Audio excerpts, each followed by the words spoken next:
they could just find a guy to plug in there and have it go okay. But what happens if you don't have, for instance, when Benford shows up, Elam's not trustworthy yet. Well, good thing. We got this 6th-round guy that we do trust. He had a great camp, and he's worthy of putting him right in. What if they hadn't done that?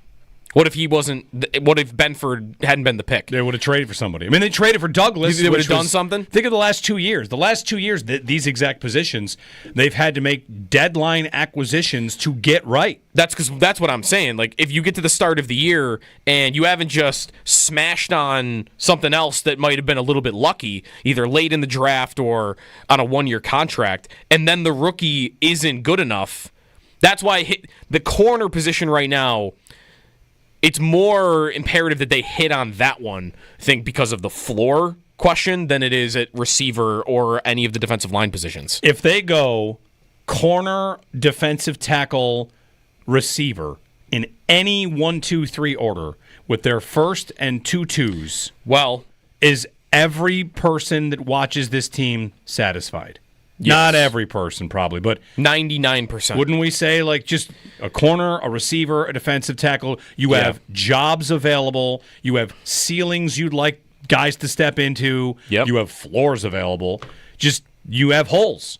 And this kind of gets back to, we talked earlier this week about the Rams model and the Niners and the Jaguars. They're starting to do this thing where they're leaving jobs available for rookies because you don't want to block the paths of those guys.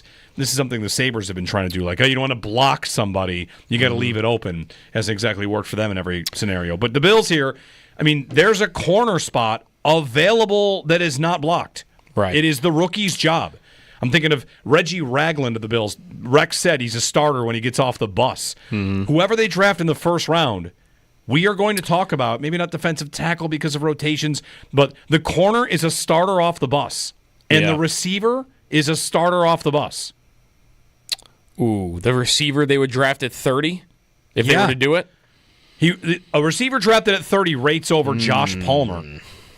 Does he rate over Keon Coleman? I don't think he has to rate over those two. Well, that might be another point about the corner feels like he has to. But that might be a point about rotations again too. And this is where maybe, but like the listed starters on week 1.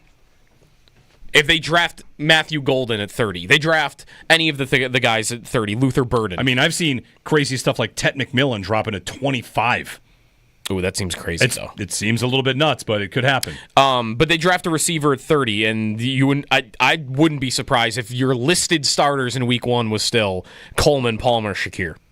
That might be right. On snap counts, the guy would be in the mix. Right. The most likely guy to lead them in snap counts of first-round rookies taken is a corner. Well, of those 3 positions, and I could, even for that, you might want to group the whole defensive line together. What's the one that it would feel like you can't not do in the second round then? Because Charles McDonald did a mock draft yesterday that I found interesting from Yahoo. He's got the Bills taking Nick Emenwari at 30. Safety. Who I don't see fall to 30 as often. He's never like super, super high, but that is the big 6'3", 220, super speed, Kyle Hamilton comp guy. They do that. It's funny. Now, aren't we talking about going into Friday? If they were to do that, it's one possible outcome that one guy has a mock on. Then all round 2, without having a third-round pick, would be, all right, which one can we live without here? Can't live without drafting a corner in round 2, right? You probably, and then it gets to, how are you going to feel if their defensive line moves after that kind of being the immediate conversation after the season ended? The idea that their defensive line moves is just going to be Bosa and Ogunjobi and Hoyt. That's it. That's their move. They don't draft. They don't put a high pick into a defensive lineman. Well, there's 2 things I would say there. Because corner, I feel like they just can't. They simply can't go through round 2 with what they presently have without drafting a corner. The perception, there's a couple different perceptions, because it really would kind of be the perception that they don't spend premium assets on receiver, which they have if you include pass catcher. The reality is they don't spend premium assets on defensive tackle. Right. They just ignore it. Oliver is the last Oliver, one, and that's 5 years, 6 years ago. Oliver now. and Dwayne Carter. That's it. Yeah. That's a big gap. And if they were to come out of the first 2 rounds of the draft, 3 picks, not having taken a defensive tackle, the explanation for why is easy. The board didn't fall their way. They didn't like anybody at the spots that they had. If they picked 5 picks earlier, maybe they get their guy. If they had somebody to agree to a trade, maybe they would. Can I specialize even more very quickly? When's the last time they put any asset into a one-technique defensive tackle? Because we've spent a lot of time this offseason on the differences, right? Between the 3-technique, penetrator, smaller guy versus the big guy that's the one-technique next to him. What's the most they've spent on that guy? In 5 years, 6 years. Do I have to go back to Latulele, which is 2018 when they did that? That one role, especially, who's the Michigan guy? Kenneth Grant? Is he the one for that? Walter Nolan, maybe?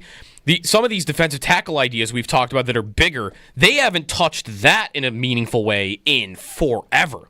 That has been the role where it's just plug and play, basically.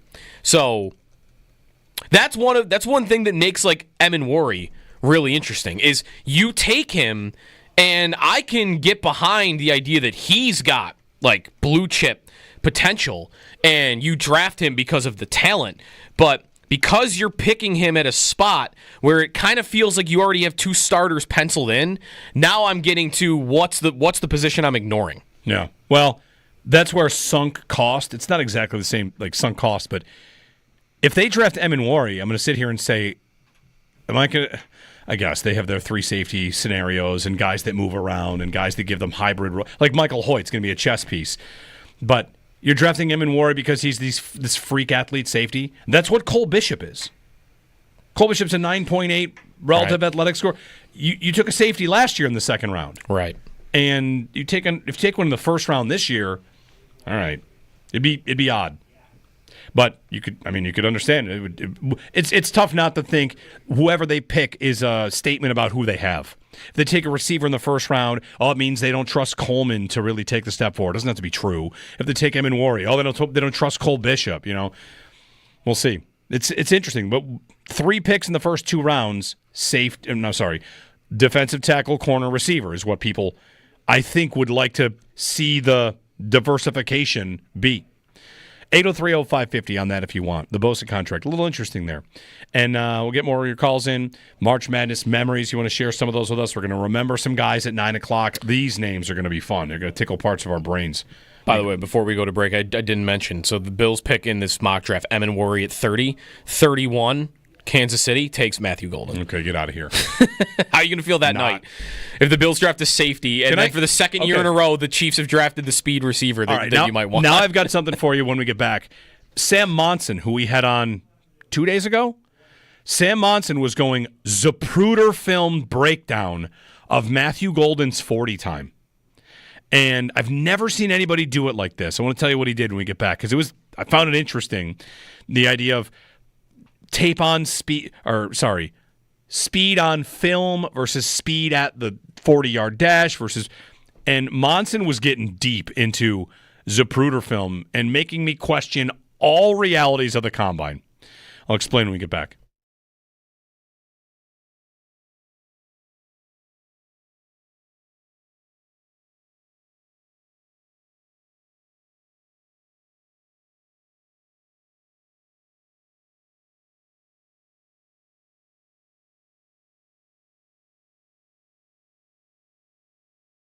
Jeremy White here for Riverfront Auto Sales, 1379 Niagara Street in Buffalo. If you're looking for the next pre-owned vehicle, Riverfront can help, and they can help you save money. First off, when you go to Riverfront, you're going to save thousands, tens of thousands of dollars just by going the pre-owned route. Get a vehicle that has maybe a factory warranty. The one we just bought from Riverfront is still under factory warranty.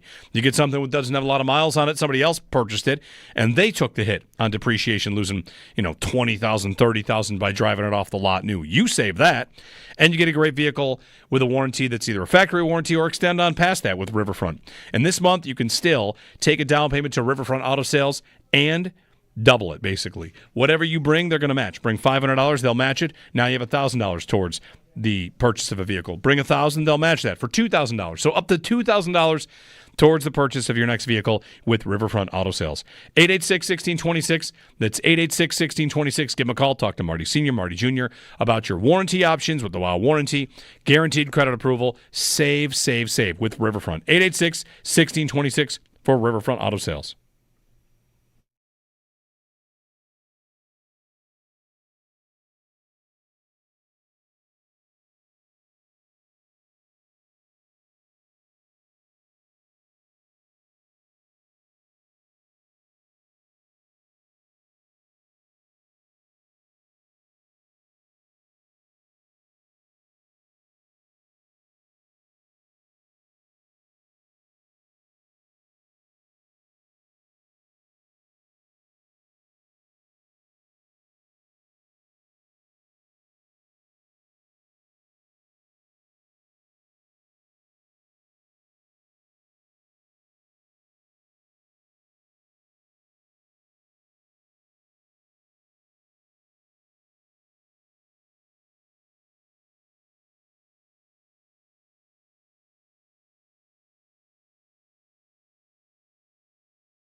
NCAA tournament rolls again today. 12:15 is the first game.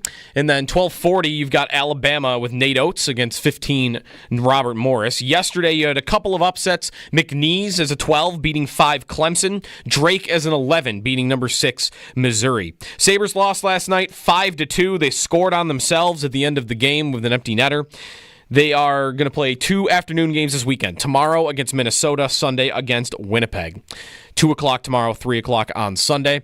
And in the NFL, the Bills are having a defensive tackle, Leaky Fotu, on a visit. 6'5", 330 pounds, played a good amount for Arizona for 4 years. The last year with the Jets, missed 15 games due to injury. Those are your Paddock Chevrolet sports headlines. Paddock Chevrolet, celebrating 90 years of business.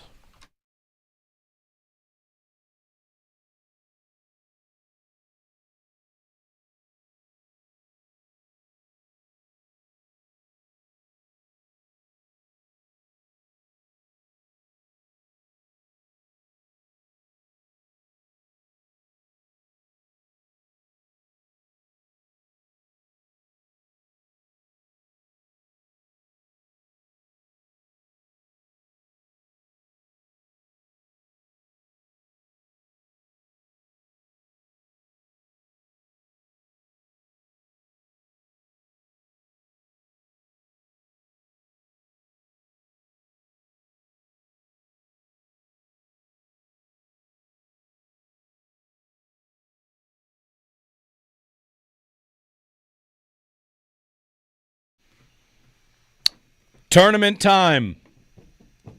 You know, one thing about the tournament, quick thought on this, and then tell you what Sam Monson had about some receivers, get some calls in as well.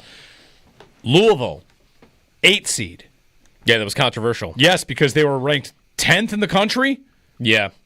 And Louisville did a lot of, how dare you do that to us? And, yeah. You know, I saw a list of all the 10th ranked teams in the country and where they were seated in the brackets, and I think nobody was ever lower than like a 3 in 10 years. Mm-hmm. And they were an 8, and they got crushed. They got crushed. Yes, they did. I watched a lot of that game. That was the first game yesterday. Yeah, and they were like a one-man show. Creighton couldn't miss. The point guard for Louisville, his name escaped me, was amazing, and the rest of the team just got destroyed. Yeah. The whole game. I was impressed. Like, Tennessee was impressive to me. Defensively, Tennessee was really good.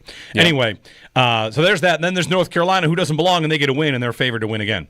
Which, it's a unfortunate... It's taken as justification for... Right. It's a great example of resultsism.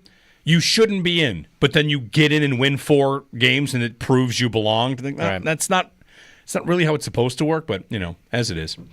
803-0550, our phone number. So just a quick thing on Sam Monson. Saw him doing something yesterday on Matthew Golden and receiver speed and all this, because one of the funny things about the draft in this time of year is guys run for a time, and you'll say, oh, wow, that Matthew Golden, 4.29 was it? That's going to put him in the top 10. Yeah. He's a speedster. Now he's going to go up draft boards. He's thought to be a first-round pick. He ran so fast, now he's going to move up draft boards. But then plenty of the film community will watch Golden and say, this guy does not play like a 4.29 guy. It's kind of odd. What is it about this? And Monson was going deep on 40 and watching the combine and freeze framing it with his video, like a videographer, a video editor almost, and saying the way to get Golden to a 4.29 is that the clock starts late. And you never assume that that's what happens, or if he gets out early and they let him out early. We're talking about hundreds of seconds here. Right. And do they make him run it again? Laser time. I can't believe in 2025 we still have pro days where scouts are hand timing guys. That to me is incredible. There was a tweet recently from someone, I don't even know who it was, but they were at a pro day, and it was one of the big draft guys. Jordan Reed tweeted out. He's like, here's what the four scouts that clocked blank had. It was 4 different times. It's like this is the 4. We're just average them out to figure out his 40 time. I know. It's wild. 4 people with stopwatches, all with different times. So he pointed out on Matthew Golden's 40, a video editor says he didn't run a 4.29, he ran a 4.37. Because you can point out that his hand is all the way off the ground and he's well into his start before the clock starts, before he moves to even 0.1. Yeah. Which there's a little bit of time between 0. I don't know. Right, then you gotta go to the thousandth of seconds. Does it take a thousandth of a second or 100th of a second for him to pick his hand up? But what you get to is these teams right now. The Bills are doing this, and Keon Coleman is a great example of this. Coleman, they do player tracking. What's better, a 40 time or a chip that says how fast you were running? the gauntlet. He's running very fast. Anyway. Play speed. So maybe Golden's 40, even though he had a very good 40, teams will look at that and say, we don't buy that. Your draft Nick might buy that, but the Bills and these other teams might say, he ran a good 40, but his play speed on film isn't that fast. I think it only takes one team to buy it. Whatever. I like Golden as an idea for the Bills. I watched his highlights. His play speed looks fine there, too. Not saying he's 4.29. No, he just doesn't look 4.29. Hey, he's 4.37. Yeah. That's still really fast. 803-0550, 1-888-550-2550. Dan and Ellicottville on the tournament. Hey, Dan, good morning.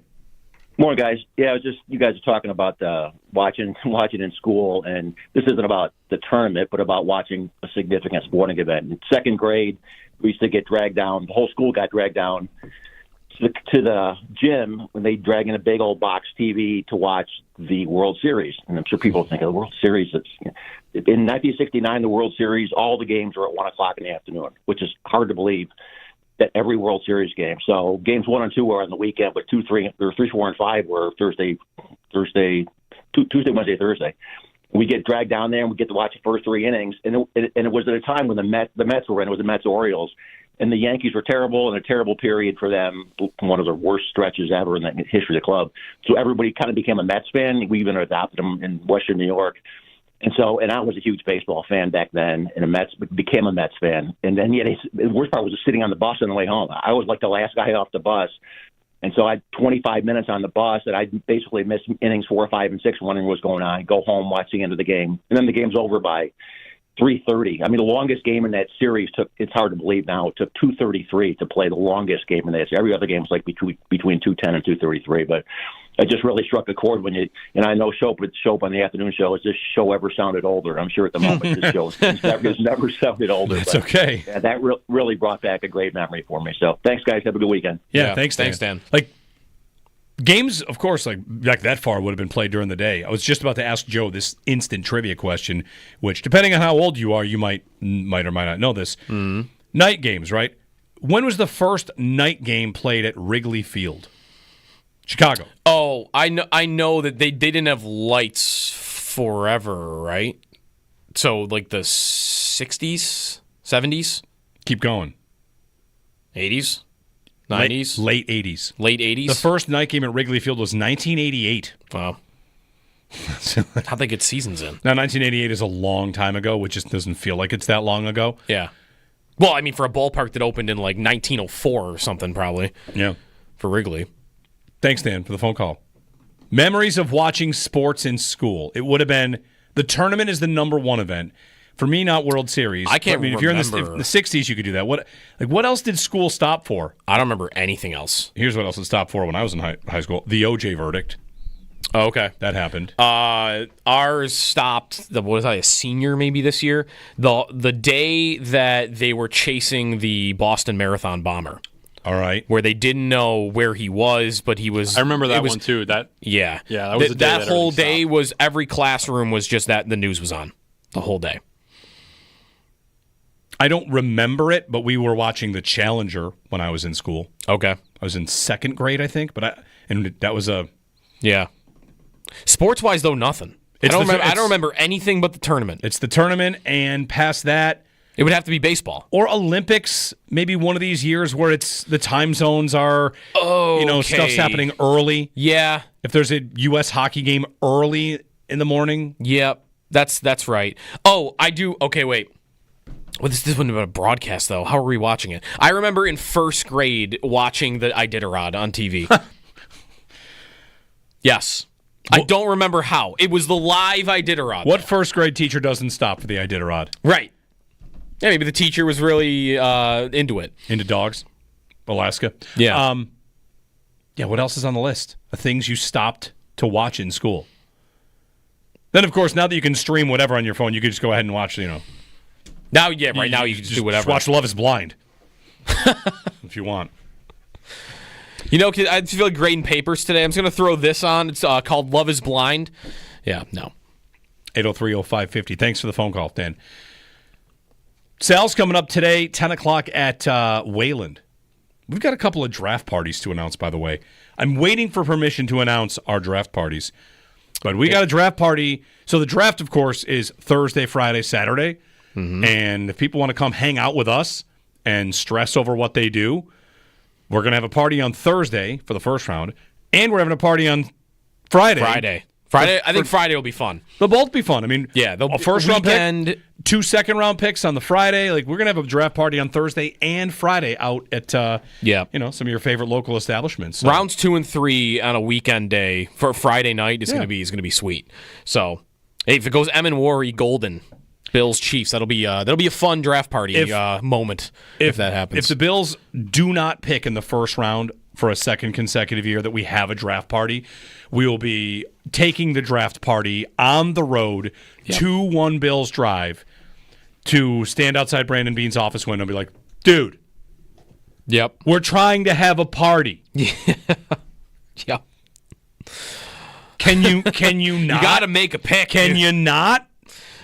He'll trade up this year. I'll take that bet. He'll trade up this year. What if they trade a first for Hendrickson? Hot take alert. Is that the only person that's even a smidgen available that would cost a first? I think so. Maybe. Hot take alert on Trey Hendrickson. Saw it just moments ago. Bart Scott on ESPN. See what he said? No. Bart Scott on ESPN. I know he said it because they put the words on the screen underneath to say, like, if you're watching this at a place where Bart Scott says that Joe Burrow spat in the face of Trey Hendrickson by advocating for Higgins and Chase and not for Hendrickson. Okay. Well, does he know that Burrow didn't advocate for Hendrickson? I don't know. I don't think so. I don't think he would know. Burrow just said, let's pay our guys. But Bart Scott says he spat in the face of Trey Hendrickson. I mean, I could get why you might think Burrow pushed for his receiver more than the defensive end, but I don't think that has to mean he didn't push for them to sign Hendrickson, too. I mean, Whitworth tells the story there that, like, Allen was pumped up about Bosa signing. He's not throwing to Joey Bosa. Yeah, I don't think Burrow wants Hendrickson. Yeah, I think he would want his team to keep every great player possible. Yeah, I don't know. That's a bit of a hot take, in my opinion. 8030550. Still not signed, by the way. Hendrickson. Still not signed. Yep.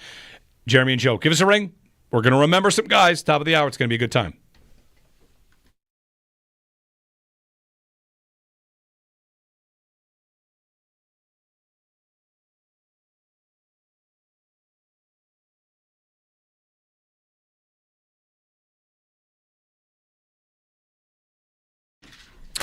That was a rough winter, and it could have done a number on your car. If it did, if you've got a smash fender, a cracked bumper, something more severe, a big dent on the side, not a good look. Sneaky Joe DiBiase here. When my car needs work, I go to Clinton Collision. Guys are the real deal, and they bring wrecked cars back to life. You don't let anyone tell you where you have to get your car fixed. They work with all insurance companies, so if you happen to be involved in one of the many, many accidents that we had over the winter, be sure to call my guys that I trust at Clinton Collision, 716-823-2000, or visit their website, clintoncollision.com.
I am tired of the disrespect laid at the feet of the defensive players. It starts with Joe Burrow, a.k.a. Macaulay Culkin. If one thing the Super Bowl taught us is that offense wins games, defense wins championships. While he's showing all the love to his brothers there, he's spitting in the face of Trey Henderson because he should be advocating for him. At what world, D. Wood, do you pay the second receiver on your team before you pay arguably the best defensive end in all of football? Last year, 17 and a half sacks, over 57 sacks in over 4 years, and this guy's the 55th highest paid defensive player in football. Disrespectful. Pay the man his money.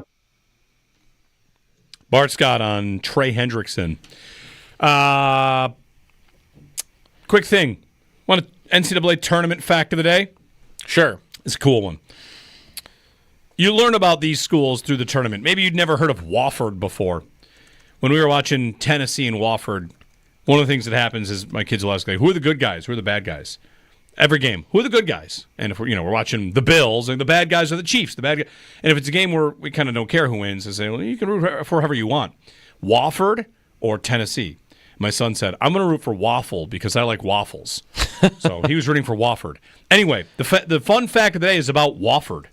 Now I'm sad that they're gone because they got lost yesterday. It's a 15. You may not have noticed this, but had you picked this up on the broadcast, you might have thought, hey, what's the deal with the Wofford band? Yeah. So if you watched the Wofford in Tennessee and they showed you the pep band, you might have thought, is this an episode of Old School? Like, why are these old people in the band? And that's because Wofford does not have a band. So the band that they have is made up of alumni and people from the area. They just play in the band for Wofford. Yes, okay. It's not a student band. It's alumni and just whoever wants to do it. Yep, basically. Alumni from the university and members of the city of Spartanburg, South Carolina, where the school is. You just have people show, like, I'll be in the band. Yeah. And you could be in the Wofford band. Interesting. Anybody could, really. Yeah, well, they said there's not a rule. There's not a rule against it. Yeah, but they're going to check my residency. That's a good question. Could you have 6 months ago, or at the start of the year, said, I'd like to be in the Wofford band? Yeah. Maybe. But there you go. Also, I've been given permission to tell you about our draft parties. All right. Ready? Ready. Let's go. Announcement music? Want to do some announcement music? What do you got? This is where something. Look at Josh and say, announcement music. See what he comes up with. What's the most intense music could be anything in 20 seconds? Could be Jingle Cats. Could be trombone. The Pirates of the Caribbean. Anything you want. Announce music. We're going to have draft parties. 2 draft parties coming up. So the draft is a little more than a month away. Today's the first day of spring, according to the calendar. First day of spring is actually March 1st. But yeah, first round will be on Thursday, April 24th. And we will be at, here's your announcement music. This is good. A return trip to Resurgence Brewing. We were there. We had a heck of a party last year. Yes, we did. When the Bills didn't make a pick. Also returning for our draft party. The wide receiver big board. Still going. I don't know if it's going to be empty. It's empty right now. It is empty right now. We got a couple. I think we can get a couple names on there. I'll make a point. So Thursday we're going to be at Resurgence for the first round. And then Friday for day 2, rounds 2 and 3. When they draft a running back. We will be at. You can pour me a tall beer when they draft a running back. We'll be at Wayland Friday. Yes. So draft parties Thursday and Friday. Yeah, we won't have to be in on Saturday morning. So if they draft a running back, Friday might be a late night. Yeah. Close the place down. Worst. All right, ready? Fun, quick game. We'll be at Wayland, though. Your worst 1, 2, 3 draft order.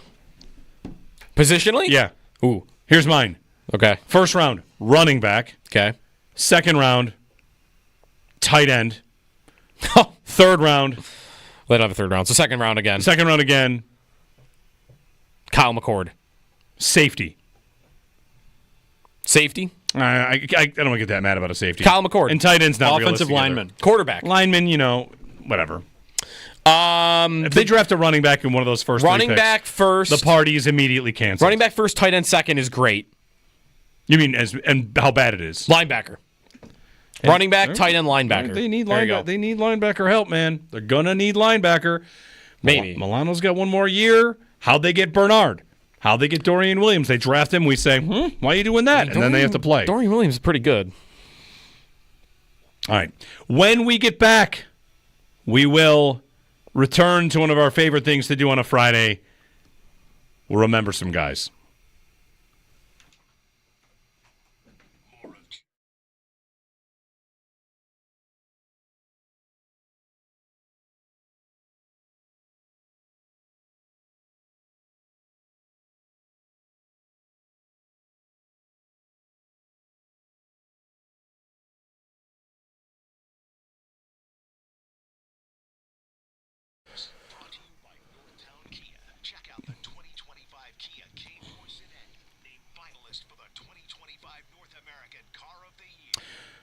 Jeremy White here. Did you know that colon and rectal cancer screening is now recommended starting at age 45? March is Colorectal Cancer Awareness Month, a disease that often shows no symptoms until the cancer is advanced. But screening can save lives. Roswell Park and the men at WGR encourage you to talk to your primary care doctor about risk factors and what colorectal screening options are right for you. I turned 45 this year. I talked to my primary, heard the options, got my tests. It's peace of mind. And you should do it. Take care of your health to make sure you're out in front of this. Visit roswellpark.org/colorectal to learn more. Again, it is Colorectal Cancer Awareness Month, and you can just get a test because it's that time to do it. Age 45 is when things start. Talk to your primary about risk factors, even up to age 40, depending on your risk factors. But be on top of it. Colon and rectal cancer screening recommended at age 45. Go to roswellpark.org/colorectal to learn more.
Day 2 of the NCAA tournament today. 12:15 gets the action started.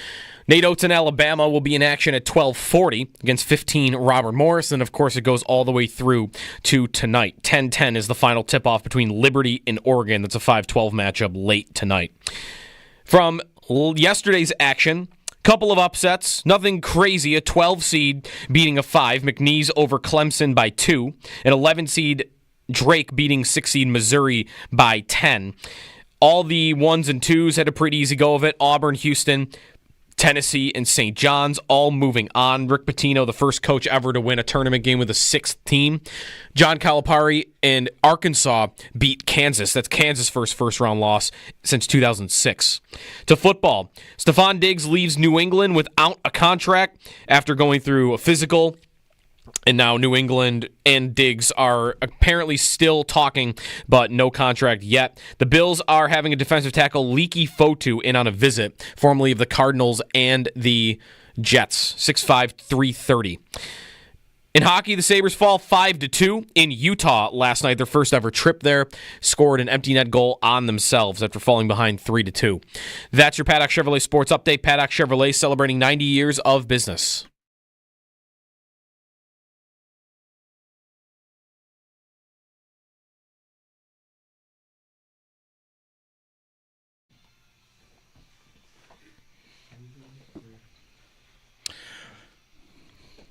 All right, now we're going to do that thing where we sit around and we remember some guys. Who wants to do this? Jump on the phone lines. 803-0550. It's Friday. Name some dudes. Yeah, this is remember some Ravens, remember some Chiefs, remember some Vikings. Yep. NCAA Tournament Edition. The criteria is simple.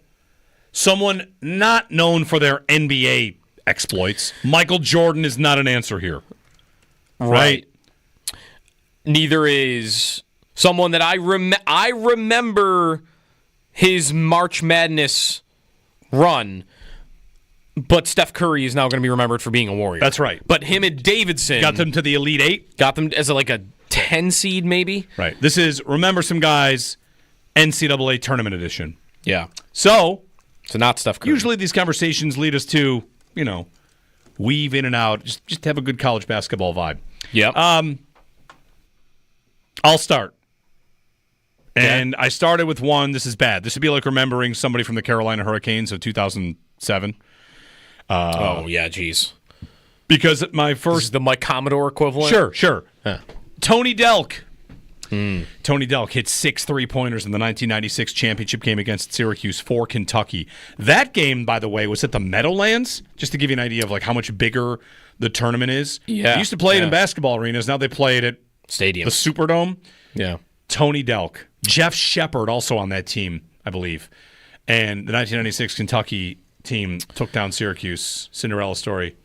How about Jimmer Fredette at BYU? How many of these are going to be names? Like good names. Jimmer Fredette. Oh, I got a couple that are good names. He had a decent NBA career, right? Somewhat. Wasn't it like injury problems? He played. He plays. I think he's like a superstar in the Chinese league. There you go. More than he is in, the NBA. How long did he play in the NBA? He's 36. How long ago was he playing for BYU? Clearly, 16 years ago. You're going to feel old now. I'm ready again. Yeah, go ahead. Mateen Cleaves. Michigan State's Mateen Cleaves. Okay. Mateen Cleaves, point guard, Michigan State. I think they won a national championship. Teddy Dupay, Florida. How about Ron Baker, Wichita State? That's only from a couple years ago. That was a good one. If you give us a call, we'll get to your call very fast. Move along. Yes, we'll be listing names, but let's just, what memories does it conjure up for us? Keep it going. How about Adam Morrison from Gonzaga? Cried. Yes, bawled his eyes out, right? He also had a decent NBA career. So, no, I looked at him in the break, his NBA career. Bulls? He goes 3rd overall to the Bobcats. Okay. He plays 1 year. Then he's out for an entire season, goes to the Lakers, and he's out of the league in 2 years. I guess he never played for the Bulls. No NBA career whatsoever. Mateen Cleaves, Teddy Dupay. Morrison, by the way, mustache and long hair is what he'll be remembered for. Khalid El-Amin. You're naming guys I've never even heard of. UConn. I hated Khalid El-Amin. He was so good. UConn, again, this is going to be a good NBA career. Let me go with the guy that didn't have a good NBA career. How about Shabazz Napier? All right. For UConn. Point guard. Could shoot from anywhere. Remember some guys. Rob is up. Let's go, Rob. What do you got? Hey, so I'm a UVA alum, and back in their championship run in 2018 or 19, I forget which year, but Kyle Guy hit three straight free throws on being fouled on his three-point shot at the buzzer against Auburn in the Final Four, and then they won that to make it to the finals and win. And then I don't even think he made the NBA. He might have been on like the G League or something. Now he's an assistant coach with UVA or was. So yeah, he had a great college career, great run. Finally got over the hump, but yeah, I don't think a lot of those guys even made it to the pros. His name was Kyle Guy? Yeah. Yep. Rob, you might win Remember Some Guys because you actually are remembering a guy. A guy. So, yeah, there you go. Thanks, Rob. Sean with a elite reference here. Sean tweeting in, Harold Arsenault. Harold the Show Arsenault, Weber State. Great pull. Johnny Flynn. Oh, Johnny Flynn. Went above Steph Curry in the NBA draft by one pick. Johnny Flynn. And Paul. From Niagara Falls. And how can I forget Paul? Paul, also Niagara Falls, played at Syracuse. Oh, I don't know. Oh, man. This one got pushed out of my brain. Tyus Edney, UCLA. R.J. Hunter, Georgia State. His dad was the coach, fell off his stool with a torn Achilles after he hit the game-winning shot. Amazing moment. Literally, his dad is on a stool. As his son hits the game winner, he throws his arms up and he falls backwards. All time. Doug Edert from St. Peter's a couple years ago. I'll take your word for it. I don't know that one. What? That's part of remembering some guys. You're not supposed to. Come Right? on. I mean, you're not going to remember You Martin. don't remember St. Peter's, the Peacocks I making their remember run? them winning as a 15 seed. I just didn't remember any of the players. Doug Edert was like the guy. He had like the weird mustache, and he was just hitting threes all day long. If you've got a mustache, you're going to be more memorable. That's true. Did you, by the way, that's why I remember who Adam Morrison is. It's only because of the mustache. Did you see the guy that transferred to St. Bonaventure yesterday? Yes. He looks like Bill Walton in prime Bill Walton years. 6'10". Bill Walton reincarnated. It's Bill Walton. Yeah. Marius Yanulis. Deep pull for Syracuse fans out there. Jason Sapola, whatever. What's the bullpen got? Anything? How about while the bullpen's going to have a lot some of those answers UB here. guys from a couple years ago, like Nick Perkins. Okay. Yep. And C.J. Massenberg. C.J. Massenberg. I used him in conversation recently. C.J. Massenberg? I did. Okay. Can I tell you how C.J. Massenberg came up in conversation? How did he come up? I was talking with our friend Nick Mendola about an idea that I had once that maybe Vegas is the answer to this. There should be a business where guys that are retired or, you know, you're not making the NBA, but you're C.J. Massenberg, and pros and Joes kind of scenario. Mm-hmm. Like you and I, we want to play around with some really talented people. Yeah. I want to throw an alley-oop to a person. So, like, we'd get a couple of buddies, we'd go play 5-on-5, and there'd be 2 D1 athletes on our team. And we just, you know, you go on a little vacation. McDavid, he does a residency at the Palms when he's done, and you just get to go skate with McDavid. He just plays, and you're like, man, that was amazing. He's not in the league anymore, but it's kind of like the MLS for soccer players, except it's for fans. It's a little further down the line. Messi, he's 52, and he'll just dance all over your face because, you know, you want that experience of having shared the field with him. Someone messaged in Giddy Potts. Oof. That's Middle Tennessee State, who pulled an upset on Michigan State like 10 years ago. Paul Harris. Giddy Potts, though, was a great name. Thank you to everybody in the chat. I'm sorry. I Harris? Couldn't get to Harris. Paul Harris played at Syracuse, too. Paul Harris and Johnny Flynn. Oh, Sal's ready. Sal's ready. He's going to be good at this. Yeah, Sal gonna be better than me at it. Sal and I will try not to endlessly name Big East players back and forth because that's, I'm sure, what we want to do with a lot of Syracuse references. Sal will remember some guys. Yes, that's exactly like I'm thinking, oh, my God. And I know how much you hate UConn. How about Hashim Thabit? Oh, 7. How tall was he? 7. I mean, 5? He did. He was like very early pick, but he like lasted only a few years in the NBA. He was great. He didn't really play in the NBA. UConn's got so many names. Emeka Okafor. 7-4 for Hasheem Thabeet. Rip Hamilton was so good. I was thinking Providence. God Shamgod, one of the greatest names ever, and he was great, but he didn't really go very high in the draft. But anyway, and a lot of people in Western New York know Jeremy, and of course, Paul Harris, obviously, as you said, with Johnny Flynn, and James Starks was on that team. By the way, they were the number 1 team in the country from Niagara Falls High School. Yeah, wow. Terry DeHare, unbelievable. Terry DeHare. Now we're going way back. Yeah, and that's a good Big East reference, right? Yep. I miss all of those and that time period, going all the way back to those guys in the Big East. So I just wish it was, like it used to be. Yeah, this is just fun. I mean, there's a lot of guys. Teddy Dupay, by the way, he was a legend in Florida. I believe he went to Cape Coral High School because I was living down there at the time, and then he went to Florida, right? I think that's where he's from. But you're right, he was a major name. Who else is on that Florida team? Udonis Haslem, maybe, or Marcus Haslam? What years is this? That's Joakim Noah. That's like the Florida team. Was that Noah? Was that the Noah team? I think so. Noah wins the national championship at least once for them. Where did Jason Williams go? Was he a Florida guy? Wasn't he Florida? Ooh, yes. I think he was. Jason Williams was... No, you're right. Not the point guard from Duke. No, you're right. Jason Williams was Florida. Yeah, 97, 98. Yeah.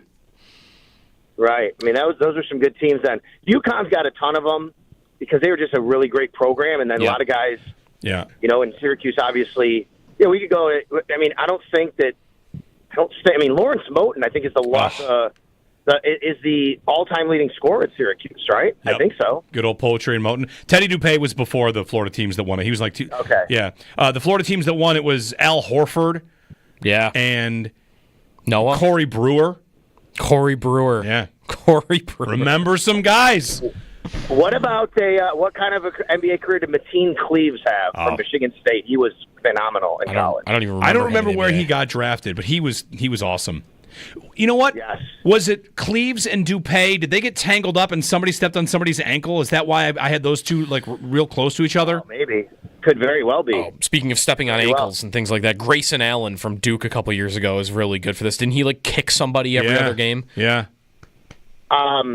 Arizona, they had Simon. What was his first name? Simon. Miles Simon. Simon Says Championship. Simon, thank you. Yes. What? That's what Jim Nance's line was. Simon Says Championship. Really? Yep. That's a great line. Yeah. It is a great line. They were the first team to beat 3 1 seeds on the way to a championship. Arizona. Wow. Oh my God! Unbelievable. Doug McDermott from Creighton is a good one here. Nice.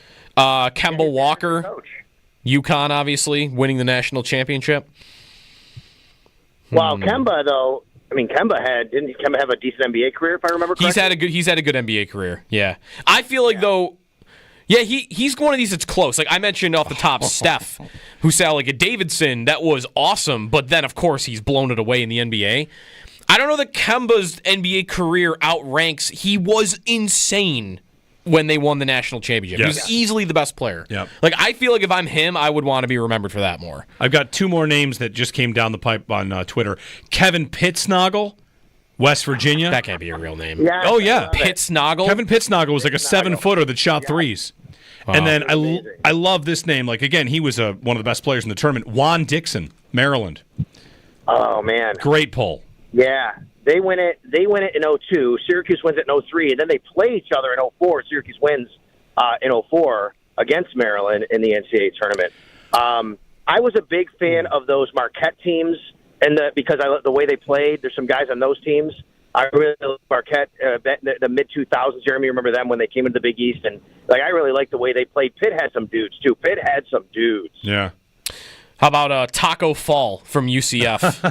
7'6". Who is? Yeah, that was pretty recent. That was a recent one. Great picture of Tracy Wolfson with Taco Fall. She goes up to his knee. Sal, who is on the Vermont team? JD. Yeah, that's not in Jigba. That's sounds like that. Now Mopajiba. Okay. Mopajiba is his name. But that was there was another kid, and he was just. Oh my God! Now Sorrentine, TJ Sorrentine. Oh, TJ Sorrentine. TJ Sorrentine, yeah. That was the Vermont team that knocked Syracuse out. It's a great time of the year because if you do have a team in the game, if you like, anybody, Syracuse, Duke, this is where a person you've never heard of is about to ruin your life. I'll give you a great one here, Jeremy. I don't know if you remember. While I'm at Syracuse, they lose to UMass. Harper Williams for UMass hits a three at the top of the key that just kind of sunk it there. At that moment, you're like, oh my God, the season's over. Is that Marcus Camby's UMass team? I believe Carmelo Travieso? Yes. Yeah. All right. Sal, thanks for calling. You're heading out to Wayland right now, huh? Headed out to Wayland Brewery. We can keep this going. Yep. John Scott's going to be out there at 11 with me. He's a big college basketball fan. His Dayton team beat Syracuse in the tourney, remember, a few years ago. Oh, I remember. Mm-hmm. Do you think you could get him to admit on the record that it was the worst officiated game in the history of recorded sports? We will try to do that today. I will definitely ask John. He'll be joining me at 11. It was a crime. Wait. No, that was not worse than the Ohio State game in the Elite Eight. Okay, maybe that's the one I'm thinking of. Right? It was against an Ohio-based team. You're right. No, top two ever are Syracuse. I'm sorry. Games, really. You're right. It was Ohio State, not Dayton. Dayton, Syracuse didn't show up. Ohio State, there was even a whistle where the refs blew a whistle and then had to get together and say, why did you guys blow the whistle? And nobody knew why. That's how bad the game was. They were just blowing whistles. Now, the reason why you're confusing, because John is a big Ohio State fan. But he graduated from Dayton, though, gotcha. So right. That's why. But you're right. I will definitely bring that up to him. Tell him I hate both of his teams. But I like John. That's okay. I'll be out at Wayland Brewery for the Extra Point Show at 10 a.m. Come by, everybody. We're going to have a good time today. Extra Point Show 10 to 12. The games afterwards, food, drinks. John Scott's going to join me at 11. We'll have Pat Malacaro on at 10:30 to start talking baseball. And the Bisons, by the way, who open up next week. Yeah. Very good. Thanks, Sal. We'll talk in a bit. You got it. Sal's on the way. What's better than remember some guys? DeJuan Blair, D. Brown, Illinois. The chat going off. We got more calls. Greg in Lockport wants to remember some guys. Hey, Greg. Hey, I say anybody from the 85 Villanova team, but I'll just pick Ed Pinckney for one. Ed Pinckney. That 85 Nova team beats Georgetown in the final? That's correct. Yeah. Dwayne McClain, Gary McClain, Harold Jensen, just a crew. Awesome. Who's the Villanova player that I remember the most? Let me think about that for a second. It's funny. My wife asked me yesterday about the tournament. Did you have a team growing up? And I think she meant someone that I liked there. And I'm like, well, Syracuse. I grew up in Syracuse. Yeah. So I rooted for Syracuse since I was 6. Then I went there, and so Villanova. Who is the Villanova player I remember the most? Yeah. Because Nova was I got to think about it. Georgetown, I've got a lot. St. John's, I've got a lot. Pitt. I don't know that I think of an individual from Villanova. I mean, there's the Knicks are doing this where they actually had a commercial. All the Villanova guys play for the Knicks now. Yeah. The ones that won the national championship, like Brunson and Bridges and Archie Hart. DiGiacono? DiVincenzo. Okay. But what's before that for me? What's 10 years ago Villanova? Or 15 years ago? Kerry Kittles. Thank you, Sal. Kerry Kittles is Villanova. Kyle Lowry is Villanova, yes, isn't he? Yeah. Mike in West Seneca. Remember some guys. What's up, Mike? How you doing, guys? Going way back, 1970, Final Four, Jacksonville, University of Jacksonville had Twin Towers, Artis Gilmore, and Pembroke Burroughs. Pembroke Burroughs. What's a name? What a name. What is this, Jacksonville State? St. Bonaventure in the regional final when Lanier got hurt. Okay. That's when everybody seems to think that they would have won with Lanier, right? Well, they probably had a good shot. UCLA was, on their streak, though. That was going to be their 4th or 5th in a row then. But they didn't have Jabbar. Jabbar had already graduated. They had Sidney Wicks and Curtis Rowe and all those boys. Mm-hmm. So, thanks, Mike. Oops, sorry. Did I cut you off? You got more? No, I was just saying Pembroke Burroughs, quite a name. Yeah, absolutely. Thanks, Mike. In the chat, someone's kind of blown away. We haven't said Christian Laettner. That's not the game. The idea is to kind of go obscure. If I say, let's remember some Ravens, and you're like, Lamar Jackson, that's not exactly it. I guess he fits in that he is definitely more remembered for college than the NBA. He did play for Team USA As a college player. Yeah, and he did have an NBA career that didn't quite match. But you're right, fine. Couple more names here, and good ones. O.J. Mayo. Oh, yeah. Ramil who's Robinson. Currently serving a lifetime ban in the NBA. Ramil Robinson. Okay. And O.J. Mayo is Villanova? Yes. Yeah, okay. And I've got a double. Yeah, okay. Here's one for you. Who's the guy that hits the national championship shot? For 5 years ago, for Villanova. Jenkins? Jenkins, yeah. Is that right? That sounds right. Should we know that answer? Someone hit a game-winning buzzer-beater national championship shot for Villanova. Chris Jenkins. Chris Jenkins? Yeah, okay. Chris Jenkins. All right. I've got another deep pull name. Again, this is like, let's all remember when we were 12. Yeah. Ramon Ramos. He was a player for Seton Hall. Seton Hall, who made the national championship game and lost to Michigan in the national championship. Okay. Close game. How about Andrew Nicholson for St. Bonaventure? Yeah. They lost to Florida State in the first round, I think, his year. He also, I heard, this was recent, a couple months ago, Draymond Green on a podcast got a question about, like, where he went in the draft.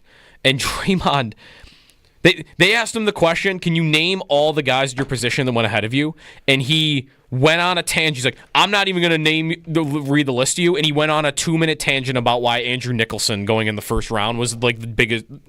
Like that was the thing he got most mad at when he went in the second round. Everybody's got something.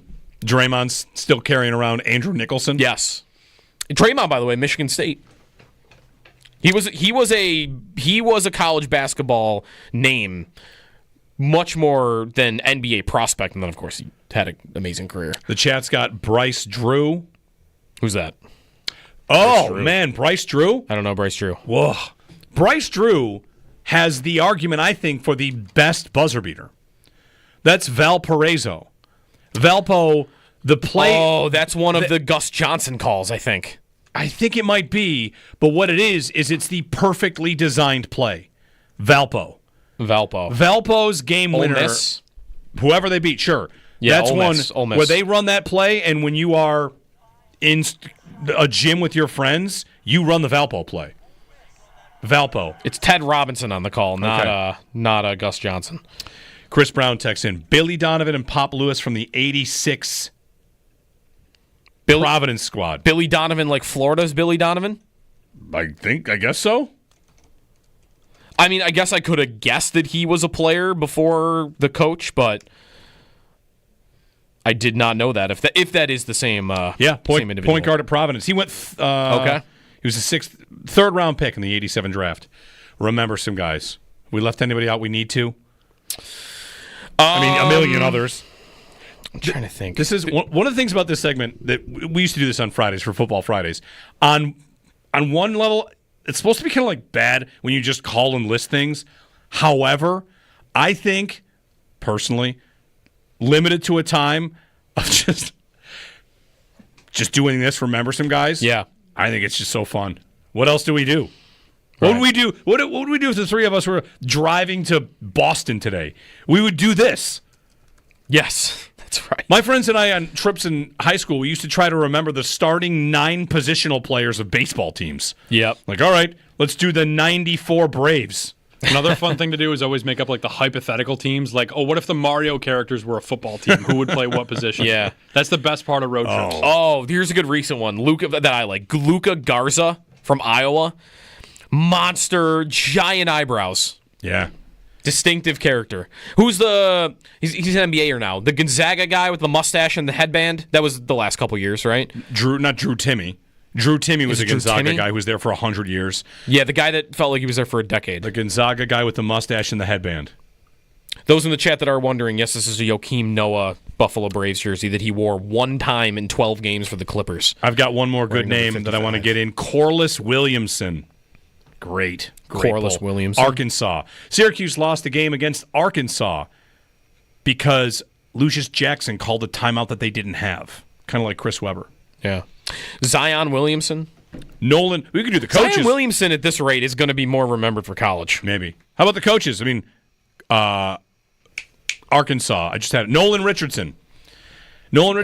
His famous line was 40 minutes of hell. That was Arkansas, playing Arkansas. One thing about Who's the guy who cheated in Arizona? He was always sweating through his shirts. Ooh. Something Miller. Not Lute Olson, who was at Arizona forever. No. Sean Miller. Sean Miller, I believe, played at Pitt. Sean Miller, he got his cheating scandal wasn't even the NCAA. It was like FBI wiretaps.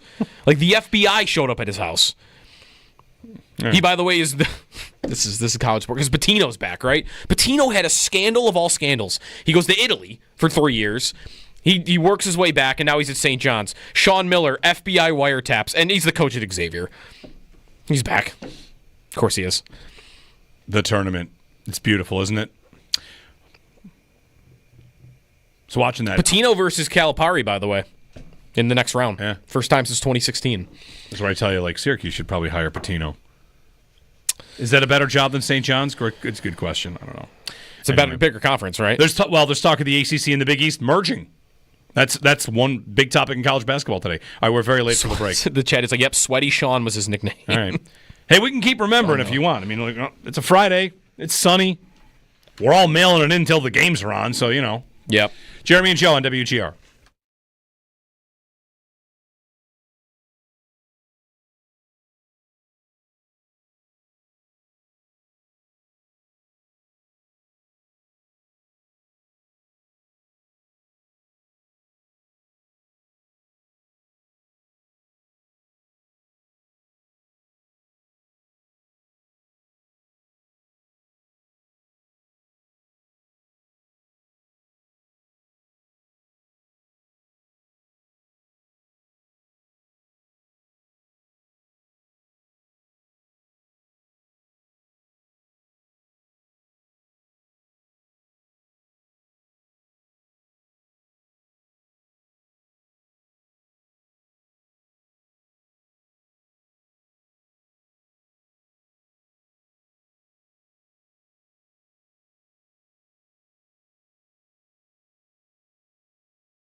Matthias Edney. Josh, was that Missouri? Yeah. He beat Missouri in the second round. Mm-hmm. Pretty sure second round. End to end, coast to coast, off the glass, UCLA. They go on to win the title that year. Sometimes you have to escape.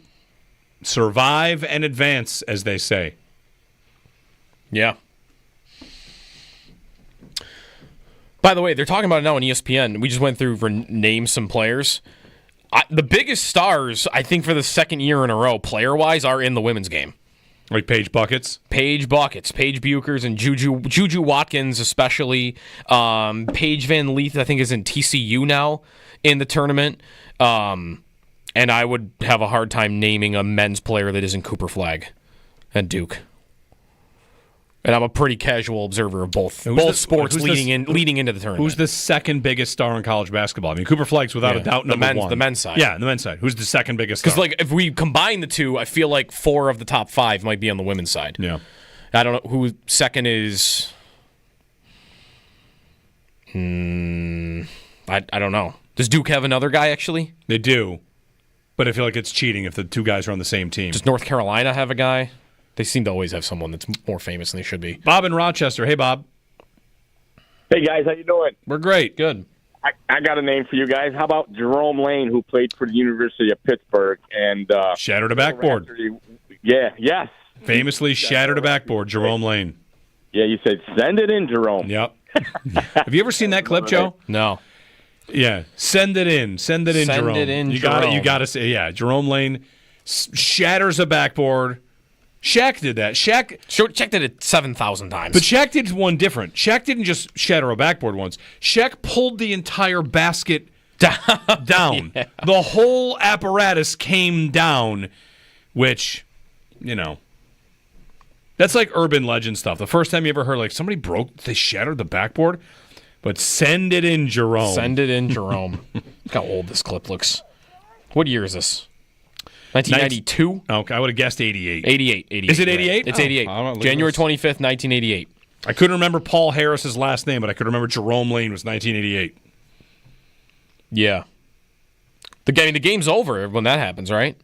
He didn't even dunk it that hard. What's wrong with this backboard? He didn't dunk it that hard. I see 8,000 dunks more a night now that are worse than this one. It's fine. It's a good dunk.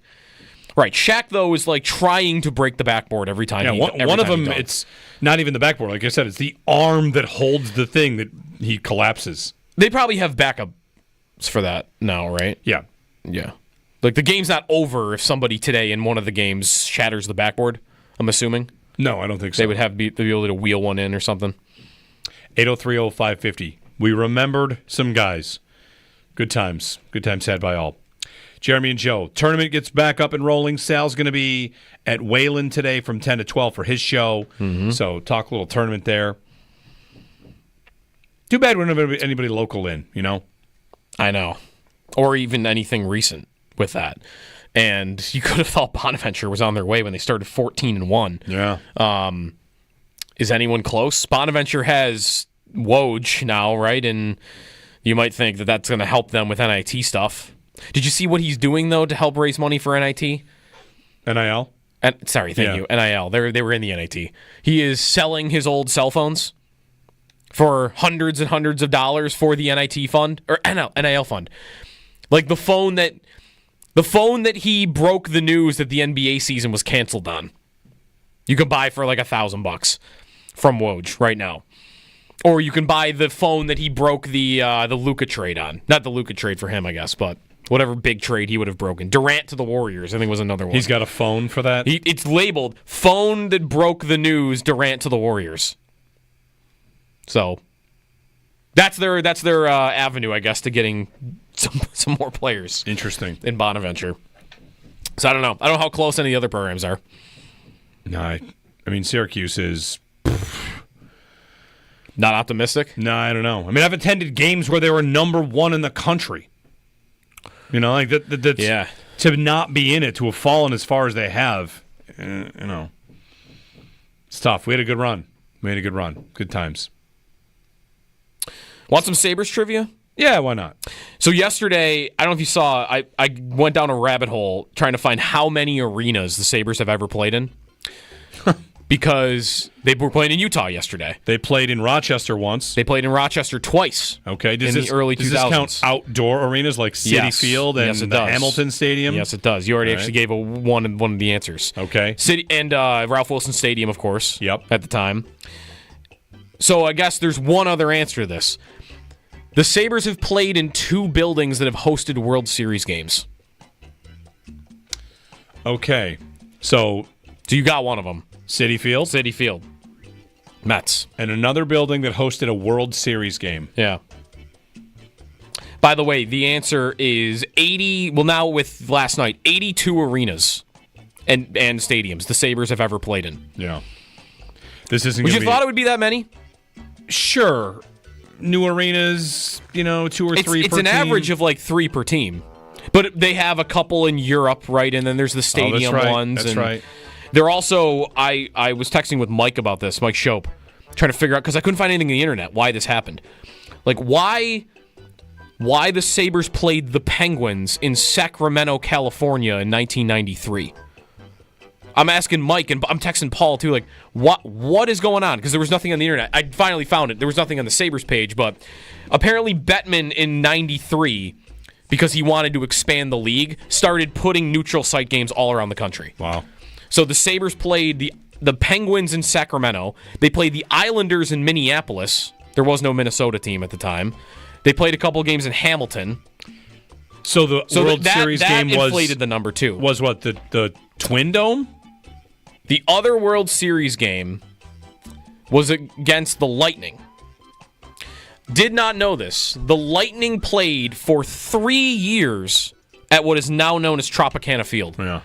And then it was known as the Thunderdome. That's how and they put a curtain up. That's how the Lightning had the largest ever playoff attendance in NHL history. Yeah, they still have that record. Yeah, 28,000. They played in that huge building. And I saw a picture of it, and it's that ballpark, and there's just a massive blue curtain down the middle, which I guess for you wouldn't be unusual because Syracuse does that for basketball, Syracuse basketball for decades. Okay, well, the Lightning did that for hockey for a while.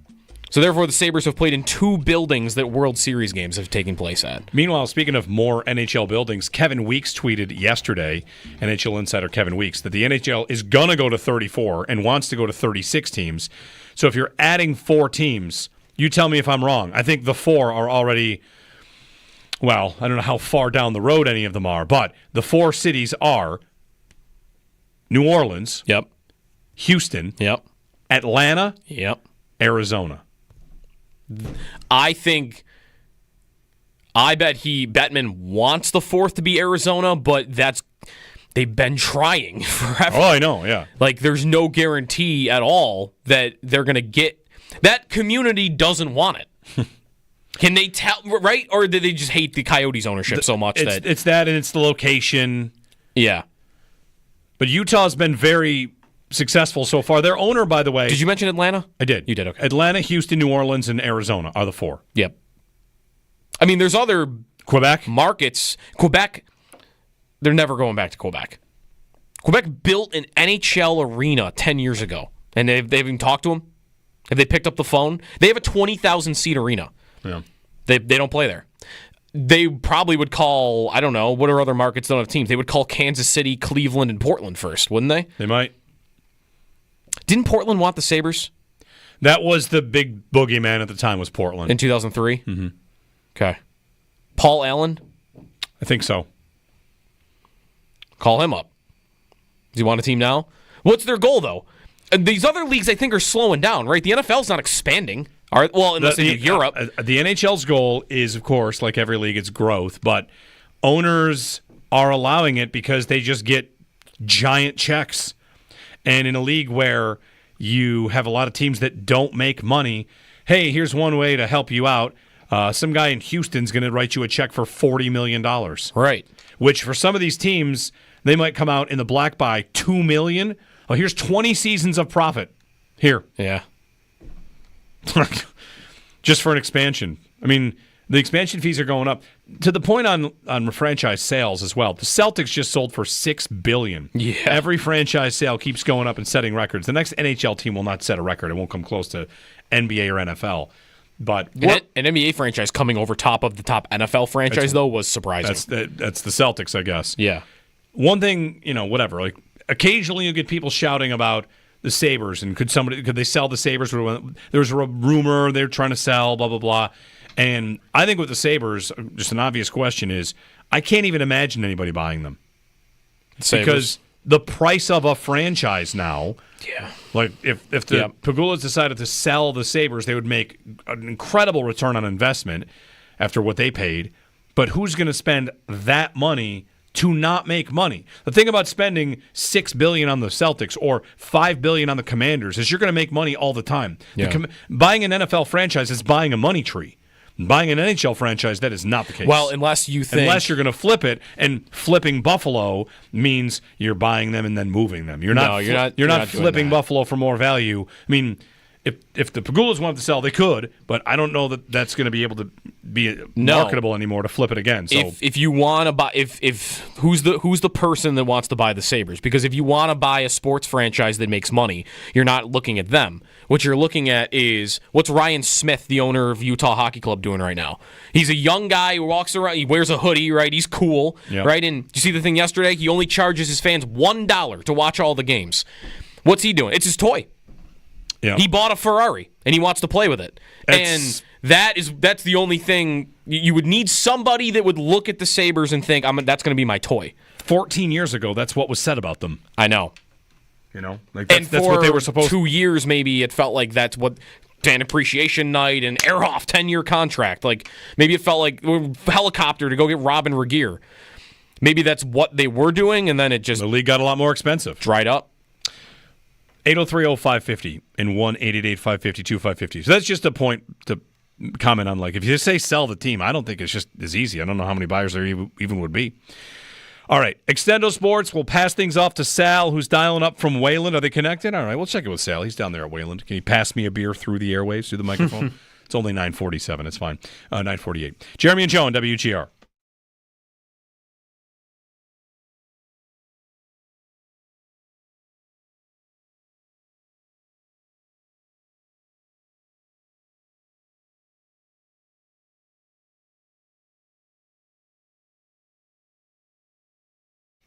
Jeremy White here for FanDuel Sportsbook, official partner of WGR. Dog of the Day, still ongoing. Had it yesterday. If you bet on, you got to opt in, and then bet your underdogs. I bet all underdogs yesterday, and had a little fun with that. Got my return. When it comes to the Dog of the Day, here's how it works. Bet underdogs, and you get a chance to get in on the Dog of the Day jackpot. Here's how it works. If you bet on the lowest winning seed of the day, you will be part of a share of $1 million in bonus bets. So it's an upset, and you're not too upset. You bet on the underdog, they win, and you get bonus bets. $1 million in bonus bets through the first 2 rounds of the tournament every day. The lowest winning seed of the day, people that bet on that low seed, get $1 million in bonus bets. FanDuel, the best place to bet on the tourney. You bet everything from spreads to money lines and team totals, plus much more. Visit FanDuel.com/white and download America's #1 sportsbook today and back your dog of the day. Because in March, anything can happen. 21 plus and physically present in New York, opt-in required. Winning pre-live moneyline wager on lowest seed required. Each $1 million jackpot to be split equally among all eligible winners. Bonus bets are non-withdrawable and expire 7 days after receipt. Restrictions apply. See terms at sportsbook.fanduel.com. For help with the gambling problem, call 1-877-8-HOPE-NY or text HOPE-NY.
All right, Sal Capaccio dialing up from Wayland Brewing, a show broadcasting live. What's up? I have never been here. It's amazing. It's incredible. Come here today, everybody. Right? We're doing the show. Yeah, it's awesome. It's really awesome. Wayland Brewery. It is 3740 North Buffalo Street in Orchard Park. So come on down. We're going to have the show here today, and we're going to watch some college basketball. Got some great food. Got some great drinks. We got WGR merch, giveaways. Nice. Very, very cool to come down here. I got a question for you guys real quick. Okay. All right. I was thinking about this. Is Rick Pitino, do you think if you took every team he was the head coach of, is he the person that's had the most name brands he's been the head coach of anybody ever? Oh, because he's been... You ready for this? I bet depending on your age, you're gonna think of him with a different team. Yeah. Like for me, he's Louisville, but I'm guessing for others he's Kentucky. How about this? Ready? He's been the head coach at Providence, the Knicks, Kentucky, the Celtics, Louisville, Iona, and St. John's. Yeah. I knew the Celtics. I didn't know the Knicks. When's the Knicks? Okay, now the only person I thought of it could rival him might be Larry Brown. He's been the Denver Nuggets, Kansas, Sixers. Yes. UCLA, the Spurs, the Clippers, the 76ers, the Pistons, the Knicks. I think it might be him. But isn't that crazy? Yeah. Good answer. Jeremy wants him as the next Syracuse coach. I do. Why not? Patino? Yeah. I mean, he started off as an assistant there. His first real job was an assistant under Boeheim in the late 70s. He's got ties. Anything, Sal. Anything to get the program turned around. I know, buddy. I know. They're not going to fire Red, though. They're going to give him one more year. Sal, get the white pizza. Get everything. The food's great. I haven't had everything's amazing, yeah. Yeah. They have an all-day fish fry here today. Oh. I'm assuming you're set up inside? I am set up inside. Okay. I got a nice. The sun is shining right on me here. It's nice. The patio as well is just unbelievable. Oh, it's beautiful. Yeah. Well, have a good time. I'm not going to get out there for your show. I'm going out later today. So anybody that's out there later today, we'll be out there later this evening. Have a good time. All right, Sal's on the way from Wayland, and enjoy Tourney Day number 2. We'll be back on Monday. Actually, I'm on vacation, so Joe's back on Monday. Cheers.